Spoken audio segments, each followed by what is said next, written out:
ಸಾಲ ಸೋಲ ಮಾಡಿ ಬೀಜ ಗೊಬ್ಬರ ಎಲ್ಲ ತಂದು ಎಲ್ಲ ಹೈರಾಣಾಗಿ ಬಿತ್ತಿದೆವು. ಬಟ್ ಆಗಿ ಹಿಡಿದು ಒಟ್ಟು ನಾವು ಬಿತ್ತಿ ಹಿಡಿದು ಒಟ್ಟು ಮಳೆನೇ ಇಲ್ಲ ನೋಡ್ರಿ. 2 ತಿಂಗಳಾಯ್ತು, ಎಲ್ಲ ಮೊಳಕೆ ಎಲ್ಲ ಬಾಡೋಗ್ಲತ್ತವ, ಎಲ್ಲ ಹೈರಾಣಾಗಿ ಎಲ್ಲ ನಾವು ದುಂಡೆ ಹೊಡೆಸ್ದೆವು, ಶದಿ ಕಳಿಸ್ದೆವು, ಒಂದು ಚಲೋ ಮೊಳಕೆ ಬಂದವಂತ. ಈಗ 2 ತಿಂಗಳಾಯ್ತು, ಒಟ್ಟು ಮಳೆನೇ ಇಲ್ಲ, ಪೂರಾ ಒಣಗೋಗ್ಲತ್ತವ. ನಾವೆಲ್ಲ ರೈತರು ಏನು ಮಾಡಬೇಕು ಇಂಥ ಪರಿಸ್ಥಿತಿದಾಗ? ಎಲ್ಲ ಸರ್ಕಾರ ಯೋಜನೆಗಳು ಎಲ್ಲ ಯೋಜನೆಗಳು ಕೊಡ್ಲತ್ತ, ಬಟ್ ರೈತರಿಗೆ ಏನು ಯೋಜನೆ ಕೊಡ್ಲತ್ತದ ರೈತರಿಗೆ?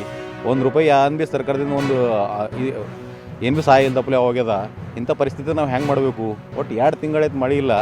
ಈಗ ಮುಂದಿಗೆ ನಮ್ಮ ದನಗಳಿಗೆ ಸುದ್ದಿ ಕುಡ್ಲಿಕ್ಕೆ ನೀರು ಸಿಗ್ತೋ ಇಲ್ಲೋ ಅಂತ ನಮ್ಗೆ ಡಗಡಕ್ಕೆ ಐತದೆ ನಮ್ಗೆ. ಈಗ ಹೆಂಗೆ ಮಾಡಬೇಕು ಅಂತೆಲ್ಲ ದನಗಳು ಕಟ್ಟಿ ಯಾವ್ದ್ರ ಸದ್ಯ ಉಪಕಸಬು ಏನೋ ಒಂದು ದಿನ ಒಂದು 4-5 ಲೀಟ್ರ್ ಏನಾರ ಹಾಲು ಐತವ, ಏನೋ ಒಂದು ಉಪಜೀವ ನಡೀತದೆ ಅಂದ್ರೆ ಕುಡ್ಲಿಕ್ಕೆ ನೀರು ಸುದ್ದಿ ಸಿಗ್ತೋ ಇಲ್ಲೋ ಮಕ್ಕಳೇ ನಮಗೊಂದು ಡಗಡಗಿ ಚಾಲೂ ಆಗ್ಯದ. ಇಂಥ ಪರಿಸ್ಥಿತಿದಾಗ ನೀವೆಲ್ಲ ಸರ್ಕಾರ ಜರ ಗಮನ ಹರಿಸಿ ಜರ ರೈತರ ಕಡೆ ಜರ ನೋಡ್ರಿ, ಏನರ ಒಂದು ಹೆಲ್ಪ್ ಮಾಡಿರಿ, ಸಹಾಯ ಮಾಡಿರಿ. ರೈತರು ಭೀ ಒಂದು ಯಾವ್ದು ರೈತರಿಗೆ ಏನು ನೋಡ್ರಿ, ಈಗ ಎಲ್ಲ ಕಂಪ್ನಿಗಳು ಮಾಡ್ತಾರೆ ರೀ, ಅವ್ರ ಒಂದು ರೇಟ್ ಫಿಕ್ಸ್ ಮಾಡ್ತಾರೆ. ಬಟ್ ರೈತರಿಗೆ ಅವ್ರವ್ರ ಬೆಲೆ ಫಿಕ್ಸ್ ಮಾಡೋಕೆ ಅವ್ರಿಗೆ ಒಂದು ಏನ್ಬಿನೇ ಇಲ್ಲ. ಅವ್ರು ಒಯ್ದು ಮಾರ್ಕೆಟ್ಗೆ ಹಾಕಬೇಕು, ಅವ್ರು ಅಲ್ಲಿ ಏನು ಮೀಟಿಂಗ್ ಮಾಡ್ತಾರೋ ಏನಿಲ್ಲೋ, ಅವ್ರು ಫಿಕ್ಸ್ 3000 ಅಂದ್ರೆ 3000 ಚಾಲು ಐತ್ರಿ ಅವ್ರು. ನಾವು ಏನು ಲಾಗೋಡಿ ಆಗ್ತೀವಿ ಅದ್ರ ರೊಕ್ಕ ಬರೋ ಹೊಂಟವು. ವರ್ಷಿಗೆ ಹಿಂಗೆ ಆಗ್ಲತ್ರ ಹೆಂಗೆ ಬದುಕಬೇಕು ರೈತ? ಎಲ್ಲಿಂದ ಇದಾಯ್ತದ? ಎಲ್ಲ ಹೊಲಗಿಲ್ಲ ಮಾರಾಕ್ಲತ್ತಾನ, ಮುಂದೆ ಅನ್ನ ಏನು ತಿನ್ನಬೇಕು?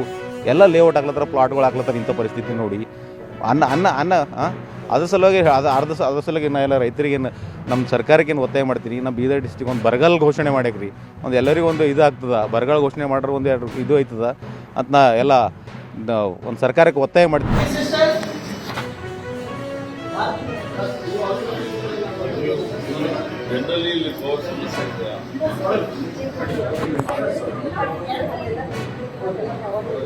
ಇದಕ್ಕೆ ಮತ್ತೆ ಜನರೇಟರ್ ಇರಬೇಕಲ್ಲ, ಪವರ್ ಕಟ್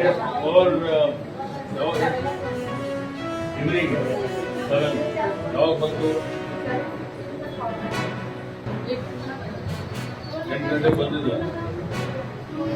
45 ನಿಮಿಷ ಕರೆಂಟ್ ಇದ್ದಿಲ್ಲ.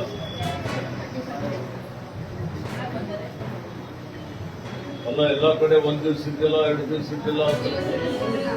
ಮತ್ತೆ ಹಾಗೇನೋ ಆಗಿದೆಯಾ?